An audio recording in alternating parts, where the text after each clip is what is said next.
ఈనాటి కార్యక్రమానికి రాష్ట్ర ముఖ్యమంత్రి వర్యులు రేవంత్ రెడ్డి గారికి నా నియోజకవర్గ ప్రజల తరపున హృదయపూర్వక ధన్యవాదాలు తెలుపుకుంటూ, అదేవిధంగా మంత్రివర్యులు రాష్ట్ర మంత్రివర్యులందరికీ అలానే శాసనసభ్యులందరికీ పేరు పేరున ధన్యవాదాలు తెలుపుకుంటూ, అలానే అధికారులకి రాష్ట్ర అధికారులందరికీ పేరు పేరున ధన్యవాదాలు చేసుకుంటూ, ఎన్నో కాలాలుగా భద్రాచలం అంటే ఒక మారుమూల ప్రాంతం, ఉమ్మడి రాష్ట్రాలలోనే మారుమూల ప్రాంతం.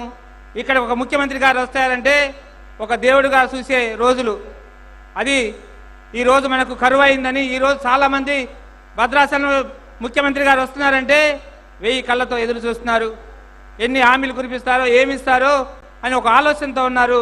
ఈ హామీలన్నిటినీ ఈ భద్రాచలం నియోజకవర్గాన్ని మన ముఖ్యమంత్రి గారు కడుపులో పెట్టుకొని, మంత్రి వారి కడుపులో పెట్టుకొని ఈ నియోజకవర్గాన్ని సస్యశ్యామలంగా చేయాలని, అదేవిధంగా ఈరోజు చేస్తున్న మంచి కార్యక్రమానికి నేను కూడా ఒక ఇంద్రమ్మ ఇల్లులో ఉండి MBBS చదివి MS చదివి ఈ కాడికి చేరుకున్న వ్యక్తిగా ఈరోజు ఇంద్రమ్మ ఇల్లు భద్రాచలంలోనే మొదటి ఈరోజు లాంఛనం చేయడానికి ఆ కన్సర్న్ మంత్రివర్యులకు కూడా ప్రత్యేకమైన ధన్యవాదాలు తెలుపుకుంటూ, ఈరోజు భద్రాచలం ఒక వరంగా, భద్రాచలం ఒక పుట్టిన స్థానంగా ఈరోజు ఎన్నో కాలాలుగా ముఖ్యమంత్రికి ఎదురు చూస్తున్న రోజుల్లో ఈరోజు ముఖ్యమంత్రి గారు వచ్చారంటే భద్రాచలంకి వరాలు వస్తాయని ఎదురు చూస్తున్నారు.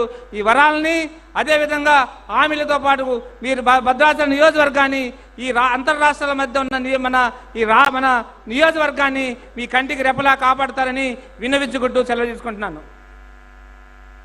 Thank you, sir. Now I request the Komatరెడ్డి